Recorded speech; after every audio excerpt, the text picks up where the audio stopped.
Me parece interesantísimo. Y concretamente tú, ¿cómo te acercaste tu experiencia particular? ¿Fue por amigos? ¿Fue por...? No, fui yo solo. Tú solo. Yo solo. O sea, además de una forma... Claro, tú no eres consciente de... Yo esto lo he razonado en el sentido de... Tú sabes los videojuegos, juegas a videojuegos. Sí, mucho. El Tomb Raider, ¿te acuerdas? Hombre, claro. Pues podías jugar con dos cámaras. En primera persona, que ves lo que ve el muñeco, que eso es como cuando te radicalizas, que simplemente pues, ves lo que ves, y luego está la isométrica, que ves desde atrás. Correcto, la cámara por encima del hombro. Y entonces puedes referenciar el muñeco respecto al entorno. Así es como yo creo que ve una persona no radicalizada, que ve en contacto con el mundo exterior. Vale. Pero tú, cuando estás radicalizándote, estás en efecto túnel todo el rato, y solo ves lo que quieres ver.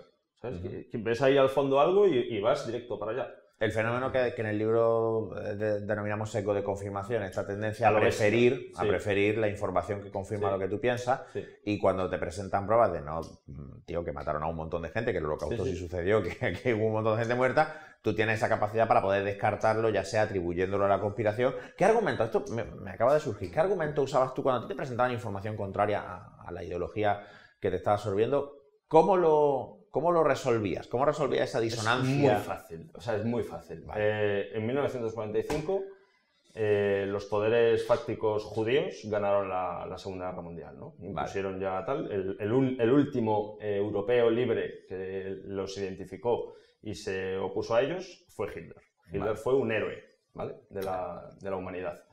Entonces, evidentemente nosotros lo vemos como un monstruo precisamente por esto, porque fue el único que se atrevió a oponerse a este plan de dominación, ¿no? Entonces, evidentemente, cuando ya no tienes ningún enemigo que te tosa, te puedes hacer con los medios de comunicación y todos tus enemigos están convenientemente amordazados, puedes decir de ellos lo que quieras. Que Hitler mató a 6 millones de personas, o sea, según nosotros, tenían que levantar algo por encima del nacionalsocialismo que impidiese que la gente se volviese a acercar al nacionalsocialismo. Algo que fuese limitante, en el sentido de, por ejemplo, le digo a mis padres, papá, pues me estoy leyendo este libro de nacionalsocialismo, y que mi padre, o sea, la respuesta inmediata, sin ni siquiera pensar, natural, fuese, pero ¿cómo estás leyendo eso que mataron a 6 millones de judíos? Claro. Entonces ya ahí se acabó el debate. Y es prueba confirmatoria de la eficacia de la propaganda, porque mira lo que han hecho con mi padre, que sin pararse a leer el libro siquiera... De hecho, mi padre, en un momento ya de desesperación, que ya no sabía qué hacer para no perderme, me puso la lista de Schindler, esto lo he contado 1.000.000 de veces, y yo me despollaba pero papá, ¿cómo eres tan tonto? O sea, ¿cómo te puedes creer esto? ¿Pero no ves que es una película? ¿No ves que Spielberg es judío? Entonces, claro, para mí tenía todo el sentido que un director judío hiciese una película para reafirmar el holocausto. Aparte, una vez le preguntaron a Spielberg, ¿por qué la hiciste en blanco y negro? Y dijo, pues para darle realismo. Y yo, claro, que le tienen que dar realismo al holocausto, ¿no? Porque es mentira. Entonces, es como que mi mente funcionaba súper rápido. Me parece interesantísimo esto que dices, porque además liga muy bien con una cosa que muchas veces se subestima, que es el poder de una historia. Y esto es una cosa que se ve muchísimo en los procesos persuasivos, todos los procesos de influencia, que es sobre lo que he escrito en el que parece que estoy haciendo anuncios todo el rato y me sabe mal, pero bueno, en el libro que va a salir ahora... Para eso está esto, anúnciate, Ramón. No, pero me da mucho pudor. Pero el caso es que es un tema común el que cuando se construye una historia... toda la información se procesa de una forma diferente y es más creíble, y entonces la importancia en estos movimientos de construir una narrativa que no tiene por qué ser perfecta, puede tener agujeros, y de hecho normalmente a poco que rascas pues empiezan a salir contradicciones, ¿no? Pero, por ejemplo, en todas las ideologías conspirativas estas que me topo, siempre hay una pregunta que me gusta hacer cuando estoy hablando con una de estas personas, que es un ¿para qué? O si esto es como tú dices, ¿cómo es que todavía, por ejemplo, cuando se habla de las vacunas son instrumentos de control porque no sé qué polla? Y yo me quedo diciendo, ¿pero control cómo? Porque nos ponen un chip para saber dónde estamos. Pero si ya lo saben, quiero decir, o sea, que lo dan voluntariamente. ¿Y para qué?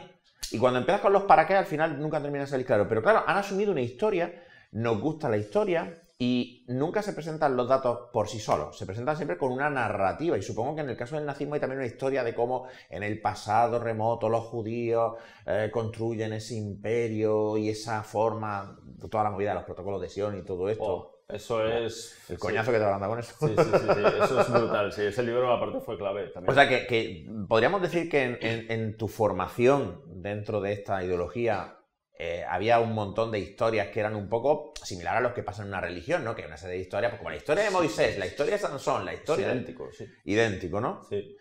Es que creo que hay unos paralelismos muy interesantes en todo este tipo de adoctrinamiento. No, es que nos podemos ir a una cuestión que está aparentemente muy alejada de todo esto, que es el yihadismo. Igual que te dije antes Virgen de Kurz, de la Tierra Plana, sí. Me vi otro en televisión española que se llama Ex Yihadistas, y otra vez igual, o sea, salían los tíos... Veías paralelismos, ¿no? Sí, que a uno le mandé solicitud en Facebook y me aceptó, que es lo mismo, es que dicen exactamente lo mismo, el verse a sí mismos como elegidos, todos los demás son unos farsantes, los falsos profetas... además el enemigo es el mismo porque es Israel, o sea, entonces estamos un poco en las mismas, pero tú ves el discurso y sobre todo lo que también me dejó loco de la cabeza es el proceso de ruptura con eso, que la mayoría de los yihadistas han intentado suicidar porque se les hundió el mundo bajo sus pies, o sea, todas sus creencias se fueron al carajo. Y todo ese proceso de reconexión, como yo le llamo, que se les hace muy duro. Y es una palabra que, me gustaba mucho, me parecía muy adecuada. Y no sé, yo la verdad es que son tantas cosas